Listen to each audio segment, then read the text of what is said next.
and we did a show called The Midnight Special at KPFA with Gert Chiarito. It was a round robin thing with this huge microphone hanging down in the middle. And there was this girl sitting next to me, you know, wearing a man's shirt and no bra, you know, and just kind of ragged looking, you know, with a guitar. And so me and my brother played a song, and then it would go round, you know. So he opened her mouth. She started singing. It was incredible. Wow. It's like, yeah.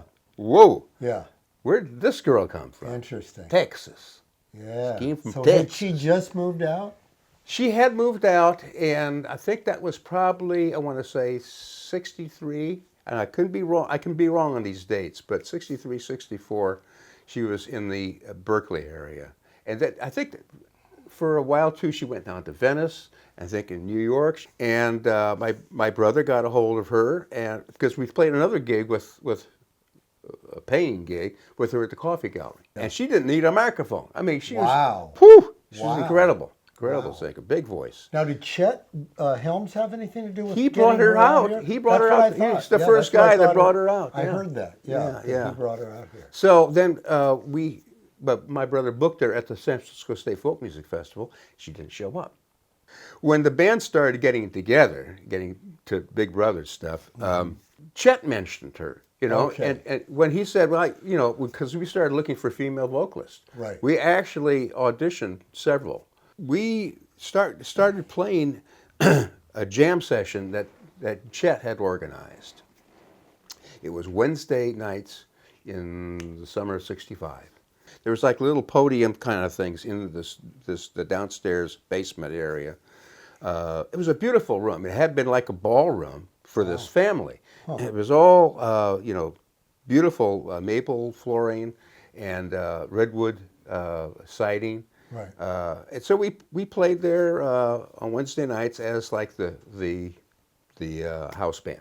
So other people would come in, you know, bands would come in. Sometimes they would need a bass player. That's when I started learning how to play bass. So were you a guitar player? I was a guitar player. Oh, okay. Yeah, most of the time. But I knew all the bass runs. Playing bluegrass music. Ding, ding, ding, you know. So then we started looking for these female vocalists, and Chet suggested Janis Joplin, mentioned her name, and I said, I know who she is. And James Gurley, who had joined the band, he said, I know who she is. You know, we played in the same bill, or, you know, because he lived in North Beach and knew her from that early time. Interesting. Wow. So then he said, let me call my friend Travis Rivers. He's down in Texas now. Now, does the name ring a bell at all? He was the manager for Tracy Nelson's band. Oh, for Mother Earth, and that's how that harp player that played in that band. What was Powell his? Powell St. John. Yeah. Basically, Travis Rivers romanced Janis, you know, and they said they would have sex all the way to California, you know. And it was fun. But the moment that she landed, you know, in San Francisco, then that all came apart. That relationship fell apart, and she kind of gravitated to James Gurley, who was married at the time and had a kid, you know. Holy mackerel. Oh, man. You know, the story gets a little messy, but it's fun. Now, how David get in there? Later. That was about... so he was not your original drummer? No. Chuck Jones was the original drummer, and the first major gig that we did, this was without Janis, was January in '66, the Trips Festival at the Longshoremen's Hall. Wow.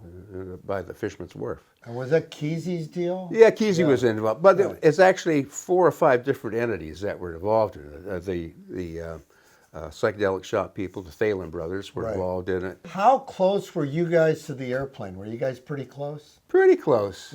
Yeah. Well, I had seen Marty Ballin in another group called the Town Criers back, again, in folk music days, probably 61, 62. He was really good. It was a good group. One of the people from Palo Alto, Joni Sims, a singer, and she said, I hear there's an audition for a rock group down at this club called The Matrix. Can you back me up? I said, sure. What do you want to do? And we went through a couple of songs. And this was for the airplane? We didn't know. Oh, okay. So we drove down to The Matrix, and I get in there, and there's, I think, another person had just gotten off, so Joni just immediately jumped on stage. Hi, I'm Joni Sims, and this Peter Albin did this song.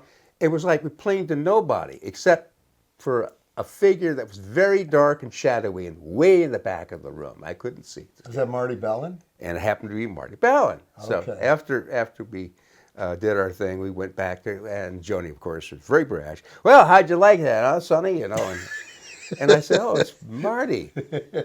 Just, oh, hi. You know, no, you're not our style. I'm sorry, but thanks for coming. So after that, then Big Brother started to get together. We started rehearsing, and we had these jam sessions in '65 during the summer, and that's when the airplane was getting together. But Ballin got together some of these people that he had either played on the same bill with or knew, from school or whatever, Right. and got this group together. Now, were you guys, where you lived on Page Street, was that close to where they lived as well, or did they live in Kind of. So describe what that was like. I mean, all these musicians living Getting in together. Haight Street kind of before it kind of became the Haight-Ashbury. I mean, Well, again, like how did it happen in terms of people all kind of ending up in the same area? well, a lot of people heard about these jam sessions, and they lived in the neighborhoods or close by, would come. And so there was like a networking there. Garcia, would come. Pigpen sometimes would come. So would you say that the scene really kind of came together in 66, 67? I would say it started in '65, particularly 65, with the airplane. And were you guys living there in 65? Yeah.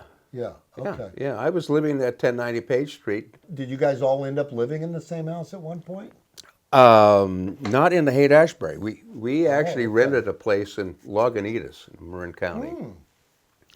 Beginning in June of '66, and that's when we got I didn't know that. we got Wow. Janis, and then she moved in. So that's she how had a she little ended up place. in Marin. Yeah, right. Yeah. With the band. Right. So we had enough rooms in this place that people had their privacy, kind of. Right. Right. A lot of those kinds of houses out there were built probably in the '20s, Right. and had paper thin walls, and you could hear people, doing things. So Get old. I would get old quick. and Pigpen and Janis had a thing. Like an ongoing thing? Or? No, just once in a while. It was just thing, once in a while. Because, I had a feeling about that. Janis was. She got around. She got around, and she got not only men. She had. Yeah. Well, there's a great story about her when she was. You remember the original Fleetwood Mac, right? The original band when it was a blues band. Yeah. Oh, yeah. They played. I know they played the Fillmores. Yeah, and there's a great story about her, kind of basically taking Danny Kerwin and kind of taking him hostage for a week or two. Because he was like 18 or something. Yeah, he was like 17 or 18. Yeah. She just basically kidnapped him. There's definitely some funny stories regarding Janis and her prowess and whatever. Yeah. So Joe is somebody, Country Joe McDonald is somebody you knew. Yeah. What, from the Fillmore, band. From the Fillmore. Yeah, from the band. And he was basically, their band was a Berkeley band. It wasn't, right. They were kind of the East Bay political band that nobody else would. Right. It wasn't, we weren't that political. I think they were one of the few political bands. And did songs that were politically oriented. Right. And it seems like the San Francisco bands really kind of seem to steer clear of that more. Huh? Yeah, and Big Brother first started out as a kind of a cover band doing some R&B stuff. We did Otis Redding stuff. We did a couple of gospel tunes, which appeared later on our first record. Blind Man is a song that we got from I believe it was a recording done in the South. Oh, interesting. And Down on Me is another one. That was some choir. I thought that was you guys. You didn't write that? We didn't write that. Wow. I didn't know that. Yeah. Interesting. I have that album still. And that's an interesting record because it really shows Janis, when she was starting. It's a much cleaner recording than all the Cheap Thrills and other stuff. Yeah. And her voice is clear. Her voice is very clear on that. Yeah. But Janis was a person who could do a lot with her voice. My wife and I had a baby that was just born in May. So we're moving into this house in June with the band. And we have this schedule that we stop rehearsing at like 9 o'clock or something like that. You know, most of these people start boogieing, but we had to say, we got 2 kids here. Right, They right. got to go to bed, you know, we got to, you know. So I'm upstairs with my wife, and we put the baby down in the little crib, and I'm starting to hear someone put on a fucking Joan Baez record, you know, and turn it way up, you know. And I said, shit, you know, it's supposed to be quiet time, you know. So I go down the stairs, I'm going to turn off the record player, and here's Janis playing Silver Dagger. Really? Yeah, sounds exactly like Joan Baez. Wow.